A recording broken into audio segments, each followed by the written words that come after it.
Today's daf we're going to be learning is Kiddushin Daf Nun. Today's daf is sponsored by Alana Kermeyer in loving memory of her father, Moshe Fox, Zichrono Livracha, Moshe Yehuda ben Harav Binyamin B'chayet Tzipora on his 6th yahrzeit. Your love of nature and the outdoors made Sukkot your favorite holiday. We so much miss celebrating this Chag with you in our Sukkah. Today's daf is sponsored by Ron and Shiur Krebs in loving memory of Shira's mother, Batya Rachel, Batya Rivka, Brenda Katz on her 1st yahrzeit. Okay, we're going to get started now with our very interesting case. It's a very famous case. Let's just review very briefly our Mishna, and then we'll start with the case in the Gemara. The Mishna talked about a man who betroths a woman on the condition that he is something, and it turns out he wasn't, okay, where it's his status, or we talked about even if he says, I have a daughter who's maybe older, or depending on how we understood that case. And then it turns out he lied. There was a condition, and he wasn't really telling the truth about this condition, right? This is like everybody's biggest fear in marriage, that you're marrying someone, you think something about them, and it turns out it's not true. In this case, it's even worse, because he promised to be something actually in the time of the Kiddushin, and it wasn't really the case. Now, then it says this very interesting line, which even if the woman didn't care, okay, the husband says I'm a Kohen, and she didn't care if he was a Kohen or a Levi, and it turns out he was a Levi. Even if she says in my heart, I didn't care, they're not betrothed. Okay, the betrothal is off because it's what we call a mekaf ta'ud. It was a mistake. So from here, we're going to get off topic and talk about this part about the balev. Okay, so we have this very famous case. Gemara starts off at the bottom of Mem Tadam Bet with a man who wants to make aliyah, and he sells his house in order to make aliyah. But he doesn't say, I'm selling my house because I want to make aliyah. Amar Rava. And then what happens? As what happens with many people, it doesn't work out for him even to go. Okay, he doesn't manage to pull everything together. He can't go to Israel, and he wants his house back. Well, he says, listen, it was a mistake. I sold this in order to move to Israel. Some people say, by the way, and this is a little bit on the basis of something we'll see later, today's daf, which is that it must be, right, what's the problem with him not having said it? We don't know. Was he lying? Was he telling the truth? So some people say this isn't a case where we're concerned maybe he's lying or not, because he basically told somebody else. In other words, it was known in the town, or he at least told a friend, I'm selling this so that I can make aliyah. But he didn't say it to the person he was buying it from, and he didn't put it as a condition in the sale. So Rava says, a very famous line. This is things in your heart. Things in your heart are not matters of your heart, are not considered matters at all. You didn't express it, too bad. Okay, now, Rashi says that it sounds like if he did mention it, right, now think about this. While you're selling your house to move to Israel, you say, by the way, I'm selling my house in order to move to Israel. It sounds like from this sugya that if that were the case, and then it doesn't work out, you can get your house back, right? Hard to imagine in our day and age, right? You sign a contract, you pass money over, no way are you getting your money back. But in those days, apparently, because it was just common, people, first of all, we learned already, people only sold their house when they really need the money or, right, for something. So because of that, the person buying it knew, if you buy a house from someone who's about to make aliyah, you know that maybe they're going to want their house back if it doesn't work out. So basically, you can renege on the deal.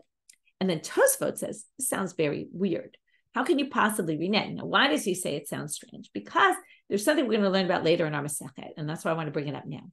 You need, if you're going to make a condition like that, you need a T'nai Kaful, which is like the B'nai Gad and the B'nai Reuven, and that's where we learn conditions from, where it has to be, if I make, right, I'm selling this on the condition that I make aliyah, and if I don't make aliyah, then I want my house back. But if you didn't say, and if I don't make aliyah, I want my house back, then it doesn't really work, because it's not, you didn't give both options. According to laws of Tanaim, we're going to see later, you have to bring both sides. It's a machloket about this whole thing, but we poskin that you do need to bring both sides. And the Tosfos says, so here it sounds like you don't need to, that it would work as a condition, even if you just said, oh, I'm doing this on account of my moving to Israel. But you didn't say, and if I don't move to Israel, I want my house back. So how could that possibly work? So Tosfos, first of all, I wanted to bring it up because he brings up this case of an etrog. When you give your etrog to someone, okay, the first day, which we didn't have this year because it was on Shabbat, the first day you have to own your own lulav and etrog. So, or arba meaning, all of them. So you can give someone a gift on the condition that they return it to you. So, and then they can fulfill their mitzvah because they're full owners of it. So he says, right, that by etrog, If he doesn't return it to you, he doesn't actually fulfill the mitzvah because he didn't fulfill the condition, even though it's not a t'nai kaful. So they start to make some distinctions. Anyway, what I thought was interesting about the Tosfot, besides it mentioned something that relates to us today, but the Re basically says, and this is just interesting because when we get to the sugya of t'nai kaful, it's very confusing because it makes it sound like you always need a t'nai kaful. And we've seen conditions all over the place. We've learned a lot of conditions in Nashim and in the Seder, and it doesn't seem to always require both sides being said. So basically, the Re starts to make distinctions. And he says, depending on how clear it is, how clear you need to make yourself. Like he tries to make a distinction between certain cases where you would need and certain cases where it's enough to just, it's kind of, you have to just make your intent clear, like here. What he basically says, it's very obvious. If you're selling your house to make aliyah and then you don't make aliyah, of course you want your house back because you're going to live on the street. So for that, you don't need the same requirements of t'naim that you need in other cases where it might not necessarily be as clear. Anyway, we could have a whole shiur just on that, but I just wanted to mention it. And we have a very long daf, so we're going to stop here with that. But if anybody wants to look into it, the Tosfot on daf Mem Tep Amabeth, the last Tosfot is an interesting Tosfot. So now the Gemara asks, Minale l'Rava, where does Rava get this principle that is so clear to him, but where does it come from? And we're now going to bring 5 attempts to prove it. Most of them from Mishnayot. This one is actually quoted as if it's a Mishnah, but it's not really a Mishnah. What's going to happen is we're going to bring 5 proofs. The first 4 are going to be rejected. And we're going to say, oh no, that's unique to that case. You can't learn from there to all other cases. So Elam, if you're going to say Mehad Ditnan from the following Mishnah, which actually isn't a Mishnah, but the bottom line of this source, which is a Braita, is actually in a Mishnah in Erechim, and the second proof is going to be from the continuation of that Mishnah in chapter 5, Mishnah, I think, what was it? Yeah, the 6th Mishnah in chapter 5 of Erechim. But anyway, without getting into too many details of that, it says in this Braita, Yakriv Oto. This is a korban ola, burnt offering. It says you have to sacrifice it. Now, it's a voluntary offering. So what do we say here? Because it says Yakriv Oto, which sounds like you must sacrifice it, we learn that if you offer to give a voluntary offering, a burnt offering, and then you don't bring it, we can force you to bring it. Yachol bal korcho. Wait, against your will? No way. Talmud lomar l'rtzono. It says in the pasuk also, it has to be with your wishes. Haketzat. How can that work? We force you with your wishes. What does that mean? Kofinato ad she'amar rotzen. We force him until he says, I want to bring it. So basically, if I said I'm going to bring a voluntary burnt offering and then I don't bring it, I can be forced by the rabbis to do it. To the point I have to want to do it myself though. So until I say I want to do it. Now, in this case, if you force me to do it, do I really want to do it? Not really. What am I thinking in my heart? I'm thinking in my heart, I don't want to do this. And I'm showing okay, fine, I do want to do this. So habalibe lo nichale. In my heart, it's not what I want. So lirtzonchem is in my actions, but not in my heart, which shows the dvarim shebalev einam dvarim, right? Elalav bishum de'ambrinan. Is it not because we say dvarim shebalev einam dvarim? To which the Gemara says, no, this doesn't prove anything. This is different because in the end, korban ola, voluntary korban ola, offers me the word atonement, okay, kapara. So because of that, it's good for me in the end. And even though I look like I don't really want to be doing it, when I finally agree to it, I actually agree to it because it's good for me in the end. So I must really want to do it with my heart in the end, even though I was forced into doing it, right? Sometimes you need to be forced to do things that you really want to do, even though it's maybe hard for you to do it. You don't want to spend the money or whatever it is. I see you're all writing about get. Don't worry. That's the second proof. Second, elami seifa. Let's go to the end of that Mishnah. Now, again, this wasn't really quoted from a Mishnah, but this halacha appears in a Mishnah in Erchin. And now we're going to read from the continuation of that Mishnah in Erchin. And same thing with the divorce for your wife and your slaves. Right? There's certain situations with the Eved we learned. Chetzi Eved, Chetzi ben Cholin. Remember, there's the half, one of his masters freed him, the other one didn't, so we force him to free. With a woman, there's all sorts of situations where it's called the rabbis issue a chiyuv get, right? That's a whole big thing nowadays about aguna issues. At what point can the rabbis issue a chiyuv get? And if they do, what tools do they have at their disposal, right? According to this, they can basically force him. They can beat him up, right? We don't do this much nowadays, although there are some communities where they still do it, but they do impose sanctions and all that, take away people's driver's license, all sorts of things like that. So now, so we force the man to give the get until he says, I want to do it. Remember, he can't do it unless he actually wants to give the get. Again, you could say, in his heart, he doesn't want to do it. Now, there's no atonement here that we say, oh, he really wants to because of the atonement, like the korban. So, we clearly ignore what's in his heart. So that's a good proof. No, not a good proof. If the rabbis tell you this is what you should do, in the end, again, this is sort of like people inherently good or inherently bad. And the sugya seems to be saying people are inherently good. They want to do the right thing. Right? They want atonement. That was the previous. They want to listen to the rabbis. So in the end, when he finally does agree, in the end, we assume he really did change his mind and he really wants to do this because this is what the rabbis are telling him to do. He may not really want to divorce his wife, but he may at least want to listen to what the rabbis tell him to do. So that doesn't prove it because this case is unique. Option 3. Ela Amar Rav Yosef Mehacha. Rav Yosef suggests, let's learn it from here. Hamikadeshet Taisha. This is a Mishna in chapter 3, Mishna Hey in Kiddushin. We're going to see it on Daf Samach Bet. Hamikadesh, we go back to saying we all get married thinking things about our spouses, and sometimes we find out they're not always all true.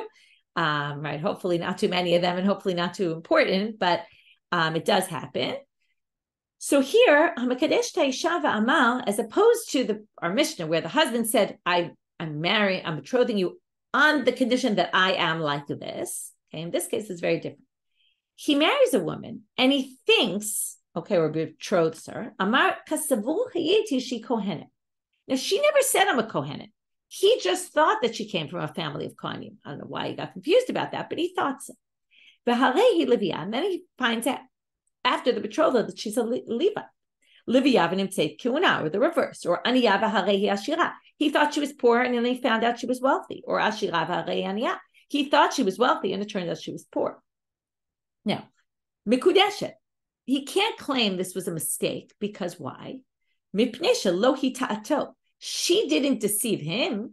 Okay, if she deceived him, then it's a mekach ta'ut, and you don't even need a divorce because he'll just say, you told me this. He would have to prove that she actually said it, and it wasn't true, and on account of that, I betrothed you, and you lied to me. But in this case, right, it was his fault for being under a misconception for whatever reason, but not her fault.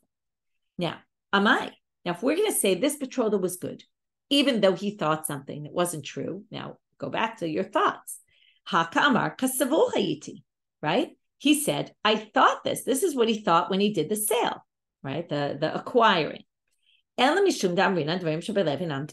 now it must be that we could care less what you thought about this woman because you didn't express it. And this is just like our case of selling without saying why you're selling it.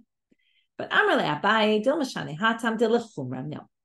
There we say she's mikudeshet, actually only misafek. It's not like they're definitely betrothed. It's that if she wants to go marry someone else now, we have to be concerned that maybe they're betrothed, okay? It's not that we're definitive about it. We don't know. This is a doubt. So we don't know. Do we take into consideration what he thought or do we not? Which means we don't have a definitive answer about Dvarim Shabalev. You're asking about pigul. They don't really bring up pigul, but pigul is a whole different entity because pigul is all about thought. It's all about your thoughts. So it's a different halacha. You can't really bring that into consideration here because that's a whole different area of where thoughts are very critical in the temple. So that's something different. Even though they did start with a korban example, but I think it's of a different sort than the pigul. Ela Amar Abaye Mehach, fourth source. And now we're going to get to our Mishnah. Bikulam, I said only in korban. What do you mean? Sorry, I'm not following the chat. Was I not clear? In the world of sacrifices, there's something called pigul, which is you can confuse something with you can mess up a korban with your thoughts. So because of that, it's a unique halacha by sacrifices that happens with the Kohen's intent while he's doing the sacrifice. But that's something very unique, and that has something that doesn't have to do with, here we're talking about Dvarim Shabalev, are they relevant for, monetary issues, for status of Kiddushin and all that. So I think that's why they don't bring up Pigul here, because that's a whole different realm. Now they're going to try our Mishna. Bikulam, afa pi shamra b'libi hayali kadesh lo, afa pi chen ena mekudesh. So now our Mishnah says, in all these cases, if she says, I didn't care about your condition, so she's, right, in other words, she's still not married. Now, why? Amai, haka amra b'libi haya, she said, I intended, right? Remember we talked about, it's all a matter, did the woman agree to the marriage? She has to agree. She has to be willing. Now we assume it's not willing because he claimed, right, there was a condition and the condition wasn't filled.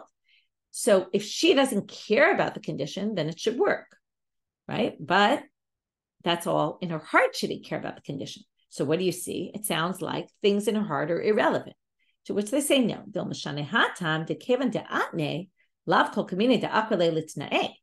There was a condition here. This wasn't about what she wanted. It was a little false what I said a second ago, because it wasn't really about what she wanted. It was about a condition the husband put into the betrothal. And in this case, the condition wasn't fulfilled. It's like any kind of condition. He says, I'll give you 200 zuz, and then he doesn't give her. Even if she doesn't care about the money, he didn't fulfill his condition. So there's no betrothal. The betrothal was based on a condition.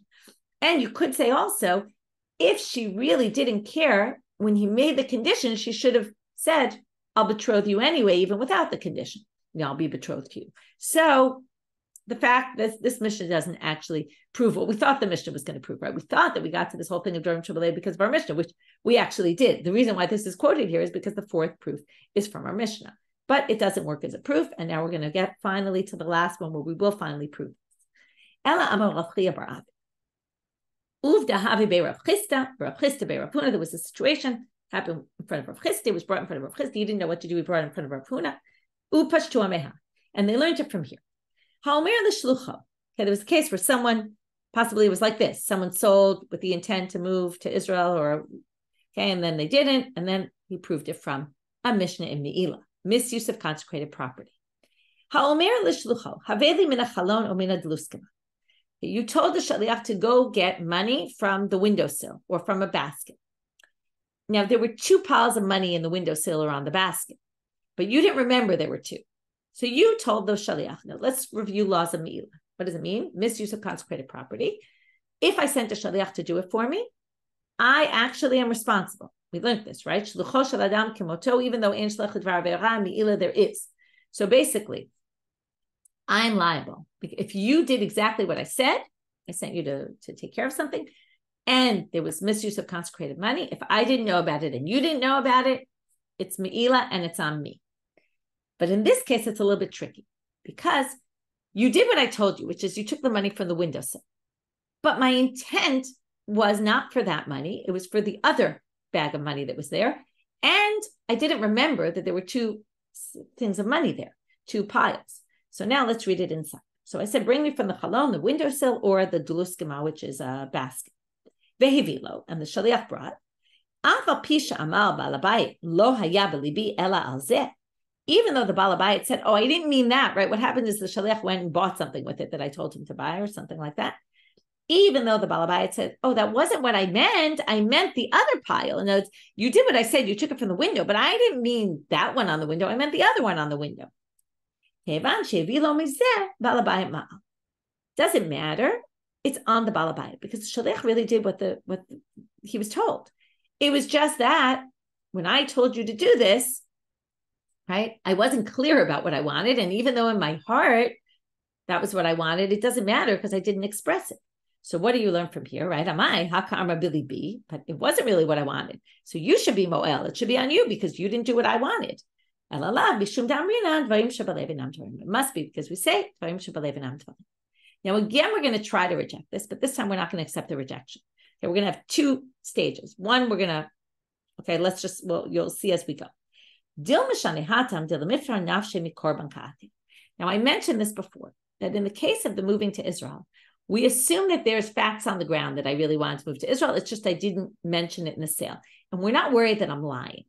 The main problem with Dvarim Shabalev is, aren't we worried I'm lying? maybe I lie now because I want the onus to be on you and not on me. And I claim, oh, that wasn't the one I intended, just to get out of bringing a sacrifice, because I don't want to spend the money on a sacrifice. So maybe I'm lying. That's the reason why maybe this isn't a classic Barim Shabbaleh. To which they answer, no. If I was really lying, this is like a migo claim, I could have done a better lie. What should I have just said? Mazid Hava. I was intentional about it. I knew it was, I told you to take it, but I knew it was hekdesh. Now, if I knew it was sacred money, what do we say already? Remember? Meila, the korban you only bring if you're shogeg, if you didn't know. But I knew and you didn't, so the Meila's on you then. But that's not a good claim, okay? Which, again, this was an attempt to reject the fact that this isn't a proof. So they say, Lo avid inish to mishavin after rishia. Nobody likes to make themselves look like a bad person. So I would never admit in public that I did it intentionally. Even though it might exempt me from a korban, it makes me look bad. So that's not a good option. So we're still back to saying it's rejected because I was just trying to get out of a korban and maybe I'll be lying. But now they say, no, if I was really lying, I do have a better lie. This all goes into the details of Meila.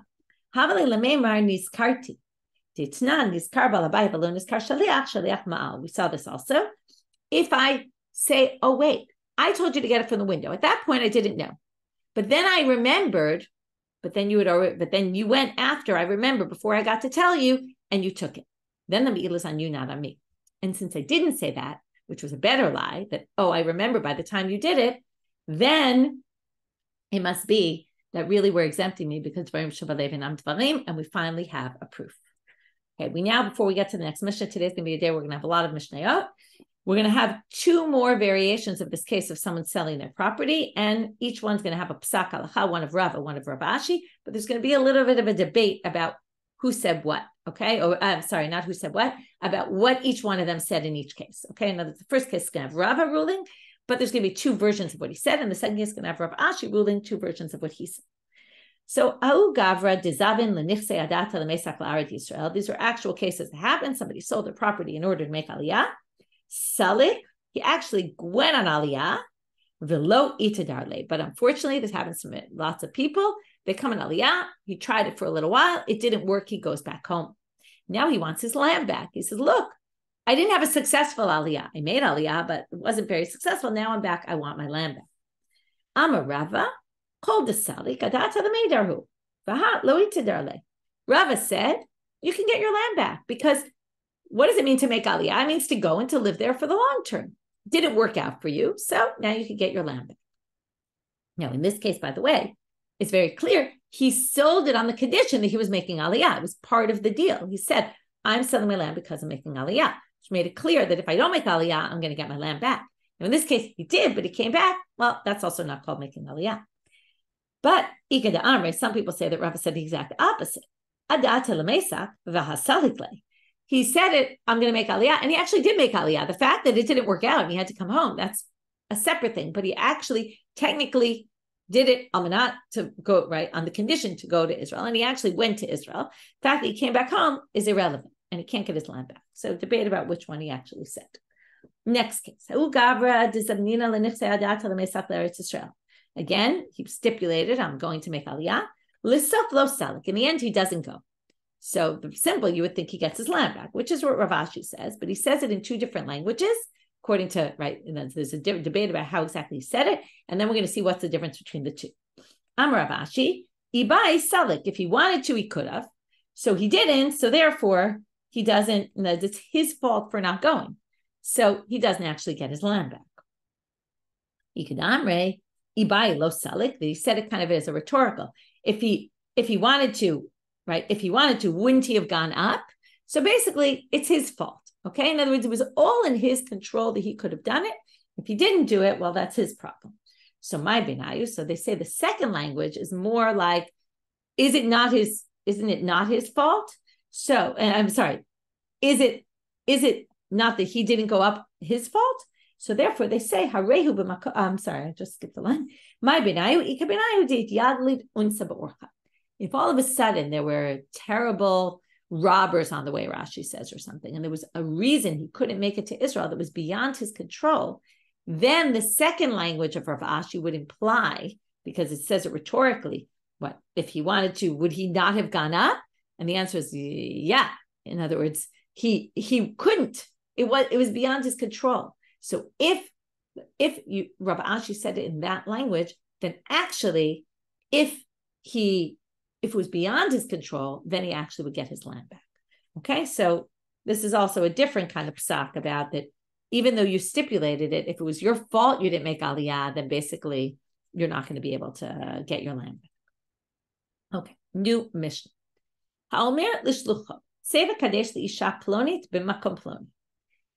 says to a messenger, go betroth me. This we saw actually in Gittin, the exact same Mishna. The Gemara is going to quote it and say, why do we need both? But if someone says, go and betroth me a wife in this place, and the messenger didn't do what he said and betrothed her somewhere else, the shaliach didn't do what the husband wanted, she's not betrothed. But if the husband says, go find her, she's in this place, and betroth her, and he finds her or betroths her somewhere else, she's betrothed, because right, he was just saying where you're going to find her, but he wasn't saying I need it to be done in that place. So it all depends on how you word it. So the Gemara tells us this is an exact Mishnah by get like this. You say give a get to my wife in this place and he gives her somewhere else, disqualified. But if he says you'll find her in this place, and he finds her somewhere else and gives it to her somewhere else, kashel, okay, it works. Now we have to understand why was there necessary to bring the Mishnah in Gittin and why was it necessary to bring it here? Aren't they really one and the same? Obviously based on the same principle. So they say, well, Kiddushin and Gittin are a little bit, Gerushin are a little bit different. And the question is, what would motivate a husband to say, I want it to be specifically in this place? So you might say, now in Kiddushin, he wants to bring her closer, right? He wants to marry her. So, Bahai Atra, why did he say specifically, I want you to do it here? Because in this place, people like me, and because of that, they won't say bad things about me. They won't start to badmouth me in front of her. And then, right, if they do, what will happen? She won't want to marry me, maybe. So he says to the shaliach, go do it in this place where they like me, so no one's going to start saying bad things about me. Bahai Atra, but in a different place, he could claim, sunnily, they dislike me a lot, and they're going to just start saying all these bad things about me. We're going to get to this later, get into all these Gemaras about Yichus and stuff later in the Masechet, and where they talk about that there's this assumption that people fight, and when people fight, they bring in all the trash about them, and they start to say all these bad things about them. So it could be he wanted it specifically in that place because he knew that people like him there, and he doesn't have any enemies who are going to start bringing bringing up all their past history, and perhaps torpedo their possible Kiddushin. But this wouldn't be relevant for get, because get is dilari chuka ka'ate. The whole point of get is to distance her from him. So what does he care if anyone says bad things about him? He's anyway divorcing her in any way. Whatever she wants is irrelevant because he can divorce her against her will. But that's not really what they're saying here. But they're saying because he's distancing her, maybe he'll say, I didn't care really.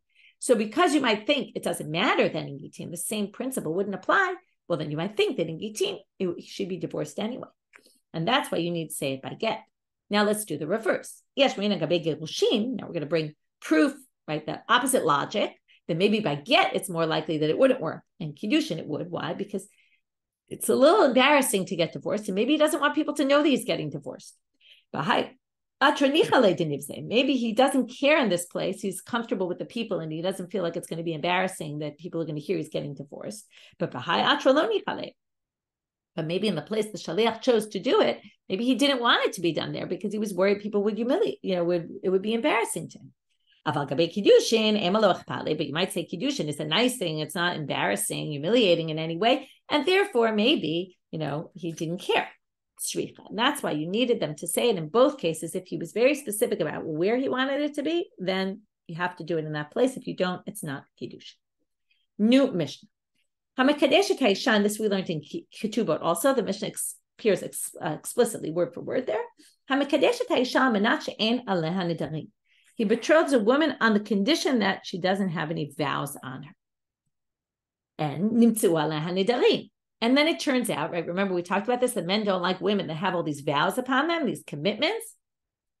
Yeah, this stuff about Isha Nadranit. These are also, by the way, basic claims for divorce. He could say, I want to divorce my wife because she has all these vows upon her. But in this case, if he stipulated at the betrothal on the condition that you don't have vows, and it turns out she lied to him and she did have vows, it's again, the whole thing is canceled. However, if he betrothed her without specifying that, but then it turned out she had all these vows upon her, in this case, he can't say it's canceled, but he can say, I'm going to divorce you and you don't get your ketuba money. Okay, this is interesting why this is, okay? There's two, I'll actually finish the Mishna and then we'll go and explain. The Mishna in Ketubot said this, okay, you might not remember, I'll remind you. Second case, same thing, but instead of vows, it's blemishes she has on her body. He betrothed her on the condition that she doesn't have any blemishes. Right? We saw this also with the simpon and all that. And it turns out she had blemishes and so because, again, she lied, right? It's a mekach ta'ut. But, right, the condition was never fulfilled. But if he betrothed her without specifying, and then it turns out she had these blemishes, he can divorce her without giving her the tuba. By the way, this doesn't mean he has to divorce her. It just means if it bothers him, then he can divorce her. And he doesn't have to give her the ketuba money. And they just point out that the blemishes that are blemishes for kohanim are the same ones for women. Okay, things that disqualify a kohen from doing work in the temple are the same ones that would allow a man to. That's just kind of establishing what does a blemish mean, because it's not like she's got some little brown mole on her skin and that bothers you. You know, that's not a blemish. Okay, so now we're going to talk about two very interesting things that come up in the Gemara and Ketubot, which don't come up here, but what are the reasons for this halacha? If you didn't stipulate it, you can actually divorce her without giving her the ketuba. So the first interpretation is really, it's a mekach ta'ut. Okay, if you betroth a woman and she has vows upon her or she has blemishes, everyone really betroths a woman assuming she doesn't have those things. So therefore, it's not really a marriage, however, or a betrothal. However, the rabbis thought that this doesn't look good. And it's when it's a stipulation, so it's very clear. When there's no stipulation, it's going to look like, first of all, people might not know it's that she had blemishes or vows. These aren't things that everyone sees. So therefore, people will think, oh, look, a married woman now is permitted to marry somebody else. Oh, maybe you don't need get, right? Which we saw this kind of thing in Ketubot and a bunch of different places in Gittin also. We don't want people to take this lightly, this whole married woman thing. So, which explains why she doesn't get her ketuba money, because really, it shouldn't even be a betrothal. So for sure, she doesn't get her ketuba money. But the rabbis instituted get just to be machmir, to be stringent. The second opinion is really it's a valid marriage, okay? And it's more like we're not sure. We don't know. Some husbands are, would never think to marry someone like this, and some husbands wouldn't care. So because we're in a case of doubt, what do we say? Well, we have to be concerned. Maybe there was a marriage. So get out of it by divorce. What about the money, the ketuba money? Why doesn't she get it? Because the burden of proof is on the one who wants to collect. She wants to collect the money. Well, if she wants to collect the money, she's got to prove it. And we don't know for sure whether he cared or didn't care. Maybe it goes back to, again, right? We have no idea what he intended. So therefore, because it's a safek case. Okay, so that's either we're just machmir, but the law is clear by Torah law. We're just stringent, or it's a safek. And because of that, we go this way on the divorce and that way on the money. Okay. Now the Gemara says, just like we said before, right? That the last Mishna appeared in Gittin and Kiddushin. This one appears in Ketubot and Kiddushin. Why both? So instead of doing a tzricha here, because there really is no tzricha, because this one discusses the ketuba issue and the Kiddushin issue. So now they say very simply, and we had this exact sugi in Ketubot, hacha Kiddushin itzrichale, tana Ketubot atu Kiddushin. Atan Ketubot itzrichale, tana Kiddushin atu Ketubot. Everything in its context. Here they wanted to talk to you about the betrothal. Is the betrothal valid or not? Is it canceled? Is it not canceled? And therefore, once they said that, well, they gave the other case about the ketuba. And in Ketubot, it was the reverse. They wanted to get to the ketuba issue. So they mentioned first the Kiddushin issue, but really just to get to the ketuba issue. So each one had its purpose, its placement in its own place. New Mishna. We're going to have 3 cases in this Mishnah, all going to have the same law, and then we're going to do again a tzricha. Why do we need all 3? A man betrothed 2 women with 1 pruta. Now that doesn't work, right? Because each one needs a pruta. Or isha achad bepachot mishopet pruta. Or 1 woman with less than a pruta. We know that doesn't work. Okay, these are first 2 cases. We'll get to the third at the end. We're now going to learn about sovlonot. Again, this is all cultural. In those days, it was a custom after the betrothal. Well, we'll see, maybe there are different customs when exactly they did it. They would send gifts to the bride's family. So that's called sovlonot. So now what happened? This man betrothed a woman with less than the amount he was supposed to. Either which case, right? 2 women with pruta, 1 woman with less than pruta. And then he sends gifts later to her house. Now, what's the question? Turning out I'm a bet. Well, we don't say that the sovlonot, now what happened? In the end, the bride's family got more than what they needed, a pruta. But at the time of the Kiddushin, there was less than a pruta. So we don't say that she's betrothed and that the sovlonot filled in the extra money that was missing. Shemach ma Kiddushin arishonim shalach. Because it must be sovlonot are gifts that are after the Kiddushin. So it must be, he thought that he sent enough money maybe or something like that. He didn't, but the sovlonot were not for the intent of Kiddushin, so you can't say 1 + 1 is 2, right? Or half plus half is a whole.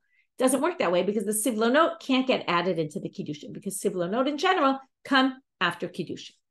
In the same case, if it was a minor who betrothed a woman, which isn't valid, and then when he became a gadol, let's say he was just before reaching age of puberty, and then he sent these gifts to the bride's family, you can't say that those gifts were on behalf of Kiddushin. So now the Gemara is going to explain why we needed all those cases. Utsricha. If you had the case where you betrothed 2 women with 1 pruta, he actually did spend a whole pruta. So perhaps he thought that it was enough money. And therefore what? If he thought it was enough money, then he gave the sovlonot not for the intent of Kiddushin. But pruta, but if he gave less than a pruta, the second case in the Mishna, Ema, you might say, he knows there's no such thing as Kiddushin without a pruta.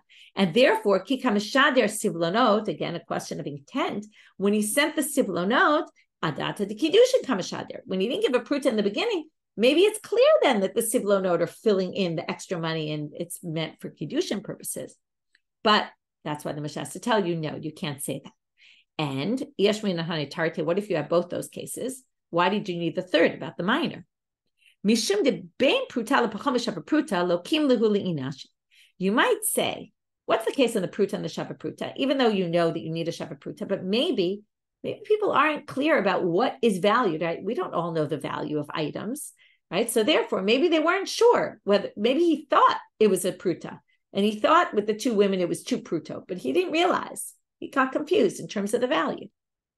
But katan shekidesh, but if he was a minor who hadn't reached the age of mitzvot, he knew he was a minor still. Hakol yodim she'en kiddushay katan klumin. Everybody knows that kiddushin of a minor are nothing, and therefore ema kimashader sovlonot adat kiddushay kamashader. Maybe the sovlonot were for the intent of kiddushin. Kamash malan. Therefore comes to teach you, no, it is not. Okay.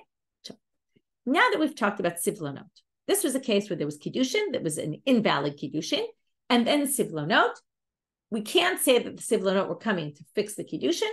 We'd have to say that, he thought somehow the Kiddushin was going to be valid and then just sent the gifts, but really it was based on nothing because there was really no Kiddushin. But now the question is, what if he just sends sovlonot? Okay, which normally we said, usually you do Kiddushin and then sovlonot. This person just sent sovlonot. Now, Rashi says we're going to see, okay, I'll read it inside first and then we'll go to Rashi Tosfot. Ikma, Rav Huna amar chosheshin l'sovlonot. Rav Huna says we have to be concerned that maybe the sovlonot was for Kiddushin. V'chein amar Rava chosheshin l'sovlonot. Okay, both of them think we have to be concerned here. Again, safek. This woman is safek mikudeshet. So if she wants to go marry someone else, she has to get divorced from him. Okay, because of safek. Now, why? Rashi says the concern is just what I said, which is we think that maybe since he didn't do the Kiddushin, but he did these gifts that they normally give to the bride's family, maybe he meant the gifts to be for Kiddushin. This sounds like a crazy Havamina because we've learned about Kiddushin. You need to say Harat Mekudeshet Li. He probably didn't say that, otherwise it would be clear it was Kiddushin. So how can we even think this? So Tosfot says that's not the concern. Tosfot, I think, makes a lot more sense. Tosfot says the concern is that if he gives sovlonot, and people generally do Kiddushin and then sovlonot, maybe there was Kiddushin and we just don't know. Okay, maybe he betrothed her, and we don't know where the witnesses are. Nobody knows, but maybe it's a sign that she's betrothed. And this is actually, you'll see the next sugya is going to be a very similar thing, and that's why I think this makes a lot more sense. But in any case, we'll keep reading the sugya. Now, there's two versions to the response to these statements. So Raba and Rav Huna say we have to be concerned, but then Raba himself, according to the first version, starts to deliberate. Maybe not really. Let's question this from our Mishna. Our Mishna says if you send sovlonot after, she's not mekudeshet, which sounds like sovlonot don't count for Kiddushin at all. To which Abaye says, Amalei Abaye, hatam kidikatani tamam. The reason for the sovlonot in our Mishnah is because there was Kiddushin before. And it says there in the Mishnah, it's because he thought the Kiddushin were valid and therefore sent the sovlonot. In this case, there was no Kiddushin. So you can't say it's the same thing. And you could be concerned that maybe the sovlonot, again, either an indicator that there was Kiddushin. It's not like, in this case, we don't know that there was an invalid Kiddushin. We don't know anything, but maybe there was a valid Kiddushin. Or maybe this is Kiddushin. Ikeda Amre, again, whether you go by Rashi or Tosfot. Ikeda Amre, some people say it was the reverse, okay? The Raba, instead of trying to contradict himself, actually tries to prove his point. I'm a Raba, mina amina, what's my proof? And then he works with, it's more like what Abaye said in the previous. Kidikatani tama. In our Mishnah, it says, Shemachma Kiddushin Arishonim Shalah. Hacha hu detai. There in our Mishnah, he made a mistake and thought it was a good Kiddushin and then brought sovlonot. But haba alma, haba Kiddushin. But if it didn't come with a Kiddushin that was a mistake, then it would sound like either, again, Tosfot would say there was Kiddushin already, or Rashi would say it means that he's doing this for the purpose of Kiddushin. But Abaye, and in this case, Abaye switches. Abaye here rejects the proof from the Mishnah and says, no, you could read our Mishnah as a Lo Mebaya Kamar. It's a Lo Mebaya structure, which is, it doesn't even bring the most obvious case, but it brings the less obvious, meaning, Lo Mebaya Ba'alma. Of course, if you just send sovlonot, of course, that doesn't count as anything. There was no Kiddushin. To Lo Nachit L'Torat Kiddushin Klal. You didn't say anything about Kiddushin. Aval Hachat Denachet L'Torat Kiddushin. But in our Mishnah, you might have thought, because he tried to do Kiddushin and then added money in sovlonot, maybe Kiddushin. Maybe it's Kiddushin. That's why the Mishnah had to tell you that no, it wouldn't work. But in this case of just bringing sovlonot, perhaps it for sure works. So therefore, we're a little confused now what the story is. So the Gemara says, "My have Allah." So are we worried? Are we not? So Rav Papa says it really depends on where you live and what the custom is. Because again, this is all custom based. This isn't halachic as much as it is custom, right? What did you intend when you brought these gifts? So Rav Papa says, if always there's Kiddushin in the place you live, and then you always give the sovlonot after the Kiddushin, then chayshina, then we can assume that, again, either the sovlonot were Kiddushin, or there clearly were Kiddushin before. But if you're in a place where misable v'hadran mekadshe, where people give sovlonot before the Kiddushin, then lo chayshina. To which the Gemara says this is kind of obvious. Mekadshe v'hadran misable pshita. If they always do Kiddushin and then the sovlonot, and no one does it any other way, then obviously there's Kiddushin here. So why are you even telling us this? So they say, well, let's tzricha, and they change his words a little. Most people do it that way, Kiddushin and then sovlonot. Umiuta, and only some people, a minority of people, misable, give the sovlonot first, these gifts, and then hadran mekadshe, then they do the Kiddushin. So ma'u detamanichos l'miuta kamashmalan. You might think maybe he's part of that miut, and then this is nothing, and then this woman, if she wants to go get married after this to somebody else, go for it, no issue. Well, kamashmalan, no, we have to be concerned because perhaps, right, we can assume they're part of the majority and not part of the minority.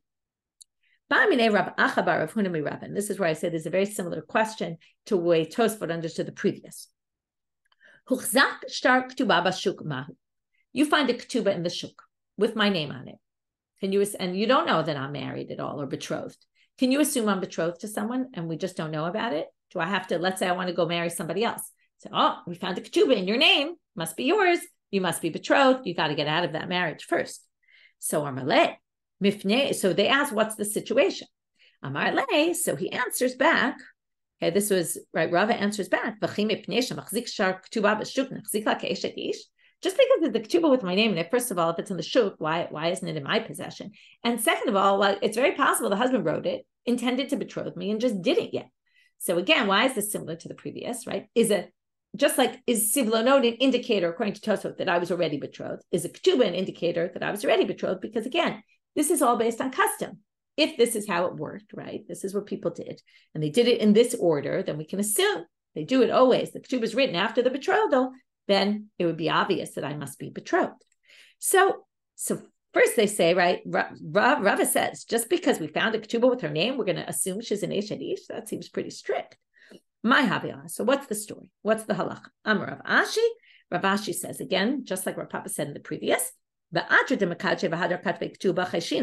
if it's a place where first you do Kiddushin and then you always write the ketuba after the Kiddushin, then we have to be concerned that there was Kiddushin. If it's the reverse, that people write ketubas before the betrothal and then they come to the betrothal ceremony with the ketuba in hand, then lo cheshin. To which the Gemara says again, same structure. If you always do Kiddushin before you write the ketuba and then you find this ketuba, obviously we assume you're betrothed, right? At least safek. To which they say, no, it could be a case where we don't have a lot of sofrim in the town. And therefore, you might be concerned that what? You might be concerned that the husband, one day a sofer came to town, the husband grabbed him and said, listen, I'm about to betroth my wife, even though normally we do the ketuba after, but quickly write it now before you leave town so I don't get stuck that I can't find someone to write my ketuba. And therefore, if we find it in a place like that where maybe there aren't a lot of sofrim, maybe we can assume that that's the case, and then therefore this woman isn't safek mekudeshet. Kamash Malan comes to teach you, Rav Ashi, no. If people always write the ketuba after, even if maybe there's this concern that maybe he wrote it, no, we have to be concerned and be worried that maybe she was mekudeshet, and therefore that's, we have to rule that way, be strict. Okay, new Mishna. Hamakadesh isha ubita o isha v'achota ke'echat ena mekudeshet. Someone betroths a woman and her sister, or a woman and her daughter. Now, you can't marry a woman and her daughter. You can't marry a woman and her sister. Usually the way it happens is you marry one woman, and then the other one becomes forbidden. But if you did the Kiddushin both at the same time, neither Kiddushin is valid at all. There was a case. If you think this is a crazy situation, this would happen. The Mishna tells you there was a case, this is even crazier case, where a man betrothed 5 women all at once. And among those 5 women were 2 sisters. Adam echad kilkala shaltani. And the Gemara is going to get into this later. Why would they tell us all this? But he took a basket of figs, shelahen aita, that belonged to all these women. It grew in their field. Vishal shvi'it aita, but it was Shemitah year, which means it was all hefker, ownerless.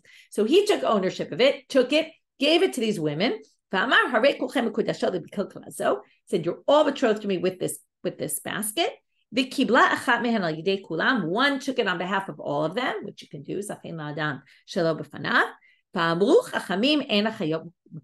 And the rabbi said, well, everyone else is betrothed, but those 2 sisters are not betrothed, because when you do it all at the same time, 2 women who can't be married to this man, none of the Kiddushin are valid. We're going to stop here for today, and tomorrow we'll see where they get this halacha from.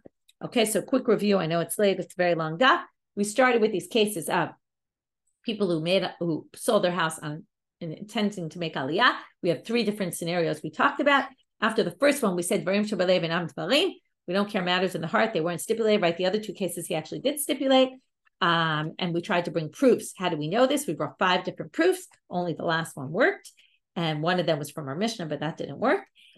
Each time we said that case was unique. Then we moved on to telling us, Shaliach, you have to marry the woman betroth her in this place. We said, why does it say it here and in get also? Then we had the case of the ketuba, right, where he marries her on condition that there aren't nidarim. Then it's no betrothal at all. But if he didn't put it as a condition and turned out she had, then he can divorce her without a ketuba. Then again, why does it say it in both places? And then we got to this case where the betrothal wasn't complete, and then he gave these gifts. And we talked a lot about these gifts. What if he just gives the gifts? Is that an indicator he's doing it l'shem Kiddushin or not? Or is it an indicator it was already Kiddushin? We saw different opinions there. And then we talked about what if the ketuba is found in the shuk. And then we finished with you can't betroth 2 women at the same, if you betroth 2 women at the same time, that both together are forbidden to you. You can't be betrothed to both at the same time. Then neither betrothal is effective. That's it for today. To all of you. Pick up from here tomorrow.